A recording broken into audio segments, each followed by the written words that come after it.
Stefon Diggs is one step away from signing with the Commanders, and in a minute, I'm gonna tell you exactly why Adam Peters still hasn't made that call, and if he sleeps on it too long, somebody else is walking out the door with him before training camp. Kevin Clark from ESPN put it straight. Last year, Diggs had the highest catch rate in all of football, not among veterans, not among receivers his age, all of football. 85 catches, over 1,000 yards, 4 touchdowns with New England, and this man lives 40 minutes from Ashburn, grew up in Gaithersburg, played for the Terrapins, and showed up in the DMV in May for his charity foundation. That is not a coincidence, fam. That is a message sent directly to Burgundy and Gold. But there is something about this negotiation that nobody is saying out loud, and I'm getting into it in a minute, because while that's playing out, there is a battle happening right now in Ashburn that is going to define the defensive identity of 2026. Jordan Magee, the linebacker who spent 2 years grinding to earn his spot on this roster, now has to coexist with Sonny Styles, the number 7 overall pick. Magee called him an athletic freak, and that tells you everything about where his head is at. Does he have a real shot at making this team, or is he already on his way out? And to close the picture, Percy Butler, 4 seasons surviving every single cut on this roster. But this year, the numbers are brutal, 20 defensive snaps in all of 2025. And there are $2 million sitting there that this team can save by cutting him right now. Raise hail, fam. Let's get into it. Okay. Stop whatever you're doing and listen to me for the next few minutes, because what's happening with Stefon Diggs and the Washington Commanders is one of the clearest inflection points of this entire offseason, and I don't think people are taking it seriously enough. Let me put everything in context from the jump. Stefon Diggs is 32 years old. He grew up in Gaithersburg, Maryland. He went to Our Lady of Good Counsel High School 40 minutes from Ashburn. He played for the Maryland Terrapins. Before he became one of the best receivers of his generation, this city was his whole world. And after 11 seasons in the NFL, after Buffalo, after Houston, after New England, Diggs is a free agent, no team, less than 2 months from training camp. And where does he show up in May to run a charity event for his Diggs Deep Foundation? The DMV, Washington, the community that raised him. Listen, that is not a marketing coincidence. That is a man sending a message. Now let me get into the actual football first, because I feel like the conversation has been way too locked in on the emotional narrative and not enough on what Diggs can still physically do on a football field. In 2025 with New England, Diggs caught 85 passes for 1,013 yards and 4 touchdowns. He was the most productive receiver on that Patriots squad. He was part of a team that made the Super Bowl. His 104 targets led the entire team. That is not a player in decline. That is a player who operated in a different system with a different quarterback and still delivered at a level most teams would pay for without blinking. The data point that matters most to me tactically is the one Kevin Clark dropped on ESPN. Diggs had the highest catch rate in all of football last season, not among veteran receivers, not among receivers in his age bracket, all of football. And Clark said something else that I keep coming back to. Diggs was the best crossing route runner in the entire league in 2025. Now, bro, why does that matter specifically for Washington? Because Dan Quinn said explicitly that a priority for 2026 is getting Jaden Daniels more weapons, more explosives, and more production in the short to intermediate game where Daniels can operate under pressure, a receiver who converts short completions into yards after the catch, who finds soft spots in zones, who understands leverage. That's exactly the weapon that complements what Daniels does best. And there's something else nobody is saying out loud enough. Terry McLaurin is the WR1 on this team, and that's not a debate. But if Deebo Samuel left and the second most reliable receiver behind McLaurin right now is Treylon Burks, we have a real problem. I say that with respect for Burks as an athlete, but Treylon Burks is not a WR2 for a team trying to contend in the NFC.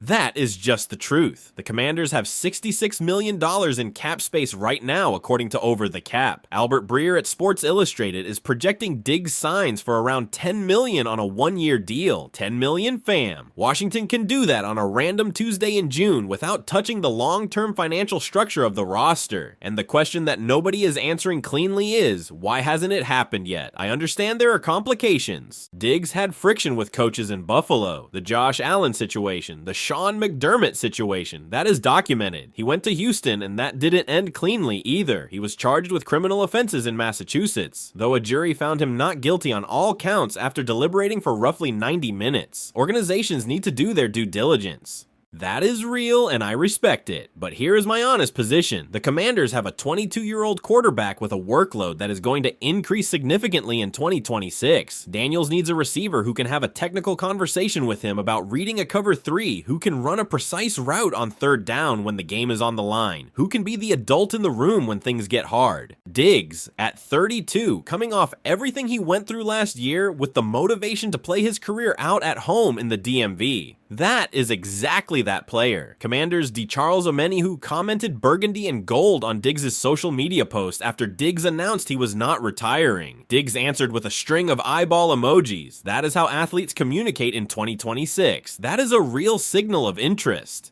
And Diggs himself said in an interview that he'd been talking a little bit with people in Washington and wanted to go check them out before deciding. Look, I could be wrong here, but I think this signing happens before training camp. The question is whether it happens before someone else swoops in, because the Rams are all in for a Super Bowl run in 2026. The Chiefs are on the list of every available veteran receiver. The Falcons need help at the position. If the Commanders sit on this too long and Diggs ends up in Los Angeles, that is going to be a very uncomfortable conversation for the front office in September. Pierre Garçon, who wore the burgundy and gold for 5 seasons, went on 106.7 The Fan and said flatly that he believes Diggs finishes his career as a Commander. Garcon knows the system. He knows what kind of players thrive in Washington.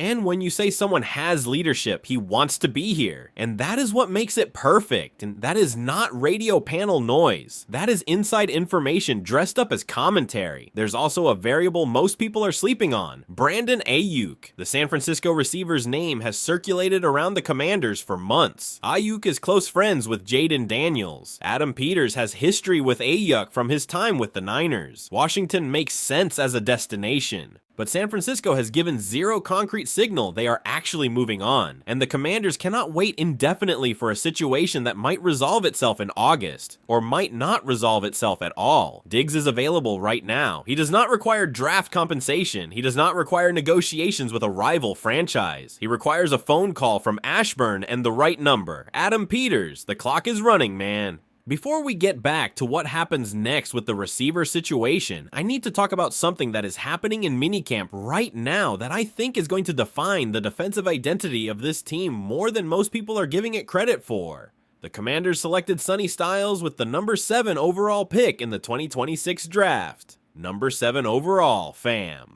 With that selection, they sent the clearest possible message. This man is going to be the franchise linebacker, the Mike, the one wearing the green dot and commanding the defense. That is the plan for Styles. Nobody is questioning it because Styles is a genuine athletic phenomenon. He has the size, the motor, and the lateral range that Durante Jones needs in his scheme. But there is a player who has spent 2 years preparing for exactly that role who now has to completely redefine his value in this organization. That player is Jordan Magee. Magee was drafted in the 5th round of the 2024 draft, pick number 139 out of Temple. In his second NFL season, he put up 53 tackles. Not a breathtaking number, but the kind of production that keeps you in the conversation. And the most significant thing Magee has done this offseason is not statistical. It's this. He called Chenal and Styles athletic freaks. That is what a player who truly understands his situation sounds like. He is not fighting against the new arrivals. He is acknowledging the reality of the room and making a choice to compete instead of complain. Let me give you the full context of what this new wave of linebacker talent means for the Commanders, because people are presenting it as pure good news without acknowledging that good news for the team can still create really hard situations for individuals inside the building. You have Frankie Louvu returning to his natural off-ball role in a contract year,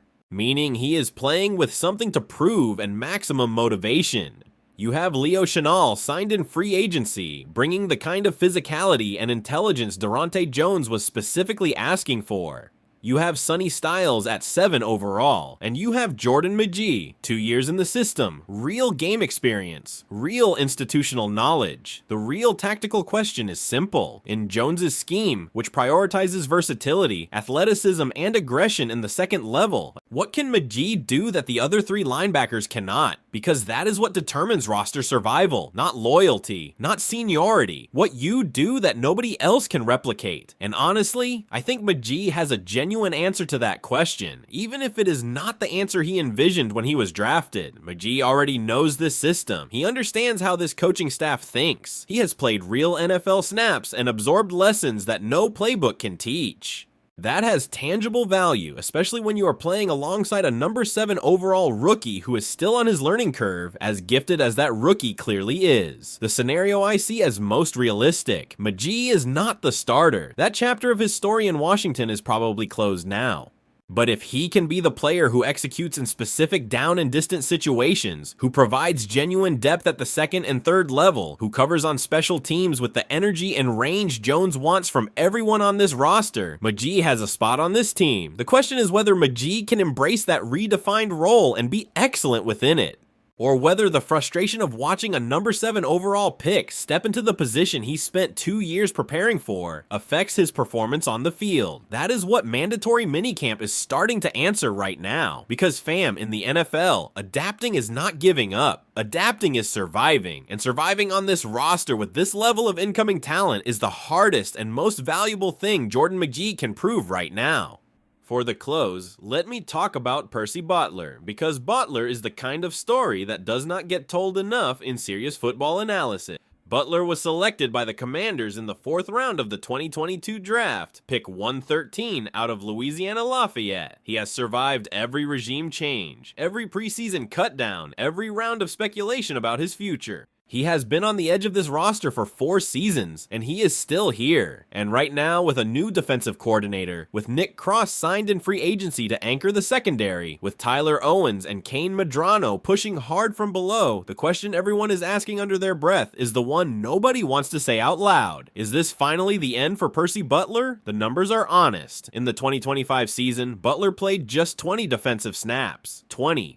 That is not a reduced role. That is virtual absence from the defensive scheme. His value at this point is almost entirely on special teams. And that is a fragile argument when you have Jeremy Reeves as an elite level special teams ace. And when you have younger athletes like Owens and Medrano with the speed and energy to cover that role and then some. The financial picture does not help either. Butler counts $2.8 million against the cap. The Commanders would save $2.12 million by releasing him on a roster that is maximizing every dollar to stay competitive while building around Jaden Daniels for the long term. That number is not meaningless. And here is the argument nobody wants to make, but I will make it. What changed in Percy Butler's situation is not Percy Butler himself. He is the same player he was last year. What changed is the level of the roster around him. Daronte Jones arrived with a specific vision, more versatility, more athleticism, more aggression at every level of the defense. The Commanders did not blow the secondary up completely, but the additions they made are clearly targeting a specific profile of player, and the profile of a safety who cannot guarantee reliable defensive snaps and whose main contribution is on special teams is exactly the profile that disappears when a roster gets deeper. Now here is what makes this story genuinely interesting. Butler has been in this position before. When the Peters-Quinn regime took over, plenty of people had Butler dead and gone. He survived. He did enough.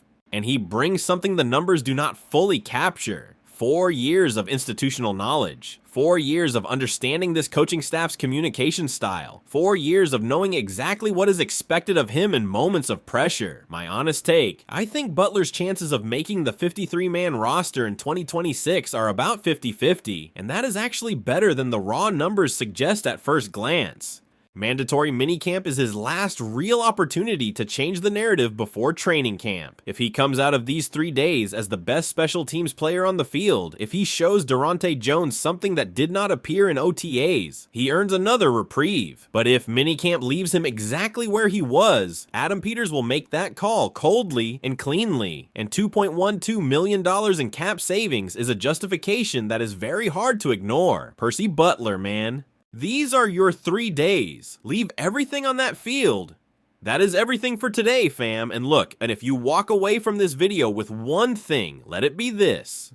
The 2026 Washington Commanders are a team standing at a point where the offseason decisions still being made right now could be the difference between a playoff run and another disappointment. We are not the team that went 5-12 in 2025. The defense has a new direction, the linebacker room has a real talent infusion, and the offense, which always has Jaden Daniels as its strongest argument, needs that one extra weapon that makes every NFC defensive coordinator lose sleep on Sunday nights. Stefon Diggs, if you're hearing this, Gaithersburg raised you, Ashburn is ready for you, and $66 million in cap space does not lie. Drop a like if this gave you something. Subscribe if you want to stay ahead of every Commander's move before it happens. And tell me in the comments one thing. Do the Commanders sign Diggs before training camp? Yes or no? I want to read every single answer. Raise hail. Always.